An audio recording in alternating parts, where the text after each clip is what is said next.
नमस्कार। जनता पॉलिटिक्स में एक बार फिर आप सबका स्वागत है। आज हम एक वामपंथी नैरेटिव का पर्दाफाश करेंगे कि क्या शिक्षा में ब्राह्मणों का एकाधिकार था। पिछले 100 सालों से अंग्रेजी और वामपंथी साहित्य ये लिखता आ रहा है कि मुगलों व अंग्रेज़ों के आने से पूर्व भारत एक पतनशील राष्ट्र था, जहाँ शिक्षा, दीक्षा, आधुनिक विज्ञान और सामाजिक व्यवस्थाएं सब कुछ बहुत निचले स्तर पर थीं। पढ़ने लिखने पर तो केवल ब्राह्मणों व उच्च वर्ग का अधिकार था। ज्ञान विज्ञान में तो हम बहुत पिछड़े हुए थे। तो अंग्रेजों व वामपंथियों के इस झूठ का पर्दाफाश करना अत्यंत आवश्यक है, क्योंकि उनका यह भेदभाव हिंदुओं को बांटने का एक यंत्र है। उनका दावा है कि ब्राह्मणों ने शिक्षा पर अपना एकाधिकार बना लिया और किसी को पढ़ने नहीं दिया। तो इसकी सत्यता जांचने के लिए हम अंग्रेजों और उनके बड़े अधिकारियों द्वारा लिखी गई कुछ रिपोर्ट्स और डॉक्यूमेंट्स की चर्चा करेंगे, जो आज भी सबके देखने और पढ़ने के लिए मौजूद है। दरअसल अपने प्रारंभिक काल में अंग्रेजों ने देश के विभिन्न हिस्सों में शिक्षा से संबंधित सर्वेक्षण करवाए थे, जिसका डेटा इस मिथक को पूरी तरह से ध्वस्त कर देगा। इसमें मद्रास प्रेसिडेंसी में सर्वे करवाने वाले एडी कैंपबेल की रिपोर्ट, विलियम एडम की बंगाल और बिहार में किए गए सर्वेक्षण की रिपोर्ट से ही आधे से ज़्यादा भारत की तस्वीर स्पष्ट हो जाती है। इसके अलावा पंजाब रेजिडेंसी और बम्बई रेजिडेंसी के भी रिपोर्ट्स मौजूद हैं। तो आप इन आंकड़ों को थोड़ा ध्यान से सुने और सच्चाई को समझें। 1830-35 में बंगाल और बिहार की संयुक्त जनसंख्या करीब 4 करोड़ थी। इन दोनों राज्यों में तब 1 लाख पाठशालाएं थीं, यानी 400 लोगों पर एक पाठशाला। एडम लिखते हैं कि उस समय सभी गांवों में एक या अधिक विद्यालय हैं। गरीब से गरीब घरों के बच्चे भी स्कूल जाते हैं। ये विद्यालय देसी लोगों की जीवन शैली और समाज के अंतरंग हैं। इनमें आर्थिक अथवा सामाजिक आधार पर कोई भेदभाव नहीं होता है। गरीब और अमीर के बच्चे साथ साथ पढ़ते हैं।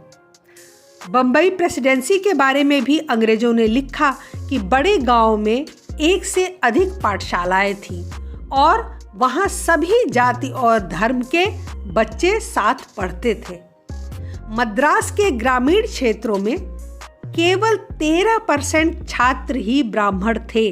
बहुत ध्यान देने की चीज़ है कि ग्रामीण क्षेत्रों में केवल 13% छात्र ही ब्राह्मण थे, जबकि शहरी क्षेत्रों में यह आंकड़ा 23% का था। जबकि मद्रास रेजिडेंसी में शूद्र छात्र ग्रामीण क्षेत्रों में 76.2% थे और शहरी क्षेत्रों में 68.6% थे। यही आंकड़ा पूरे दक्षिण में मिलता है। ऐसी ही रिपोर्ट पंजाब रेजिमेंट की भी मिलती है, जहां 4 लाख के करीब बच्चे हर धर्म और जाति से शिक्षा ग्रहण कर रहे थे। अधिकारियों का लिखना है कि निम्न जातियों के छात्र अधिक संख्या में स्कूलों में शिक्षित होते थे और गरीब अमीर सब एक समान थे। मद्रास प्रेसिडेंसी के अंतर्गत मालाबार से जो आंकड़े मिले, उन सर्वेक्षणों में प्राप्त डेटा के अनुसार वर्ष 1825 के आसपास पाठशाला में जाने वाले विद्यार्थियों की संख्या थी 1,75,089। इसमें मात्र 42,000 ब्राह्मण विद्यार्थी थे, अर्थात 24 से 25%। ब्राह्मणों के अलावा अन्य सवर्ण जातियों के विद्यार्थियों की संख्या थी 19,689, यानी लगभग 11%। बचे हुए 85,400 विद्यार्थी यह शूद्र या अन्य पिछड़ी जाति के थे।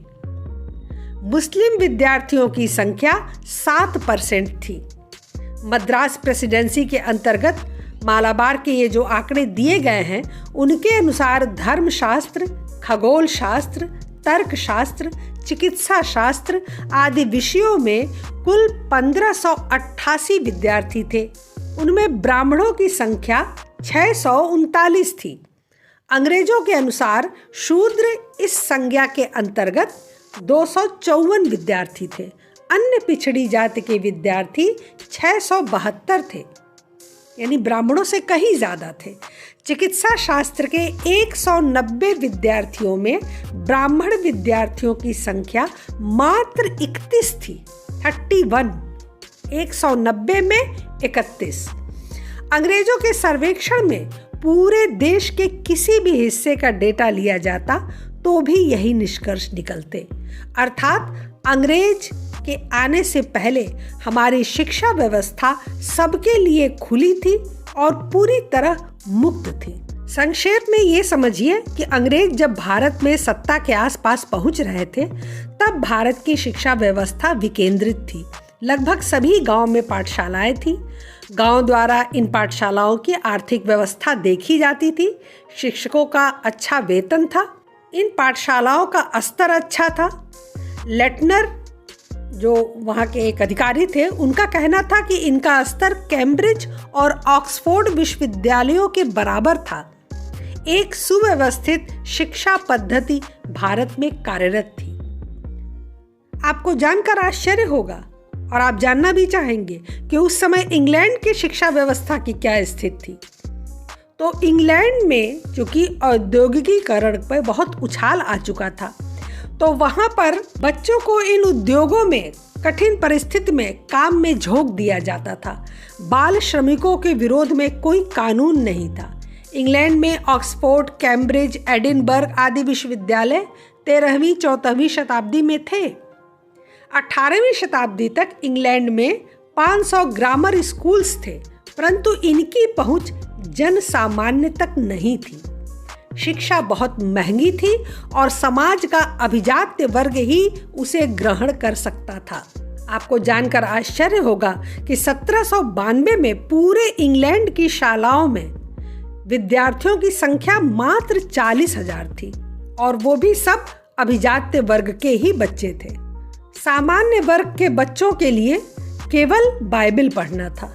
अगर वो बच्चे बाइबल पढ़ लेते थे तो उन्हें अच्छी शिक्षा युक्त माना जाता था।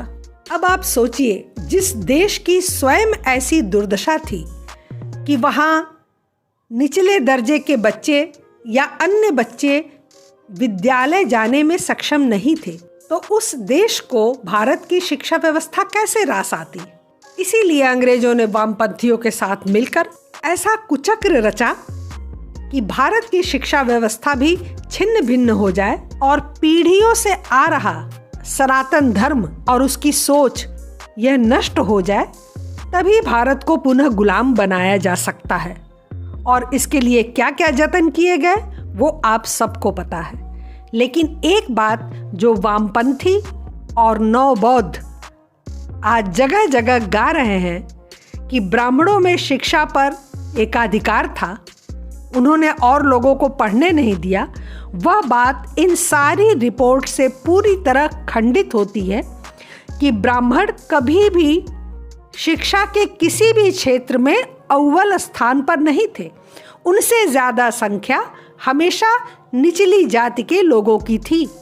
यह सारे प्रमाण ये बताते हैं कि मुगलों व अंग्रेज़ों के आने से पहले वास्तव में भारत में शिक्षा का स्तर बहुत उत्कृष्ट था और यहाँ की व्यवस्थाएं बहुत हाई फाई थी, जिसे दूसरे देशों के लोग फॉलो कर रहे थे। शिक्षा सभी के लिए उपलब्ध थी और समान रूप से सभी वर्ग के, सभी वर्ण के बच्चे शिक्षा ग्रहण करते थे। ब्राह्मण, क्षत्रिय, वैश्य, शूद्र सबके लिए समान अधिकार थे शिक्षा के और सबकी संख्या समान थी विद्यालयों में। उम्मीद है इसे जानने के बाद अब आप उन वामपंथियों और नवबद्धों को करारा जवाब दे सकेंगे, उस झूठ को उजागर कर सकेंगे जिसके बूते वो हिंदुओं को बांटने की कोशिश कर रहे हैं। आज के लिए बस इतना ही। हमारे चैनल को सब्सक्राइब करें, लाइक करें और सभी प्लेटफॉर्म पर शेयर करें। अपने विचार हमें कमेंट बॉक्स में ज़रूर बताएं। धन्यवाद। नमस्कार।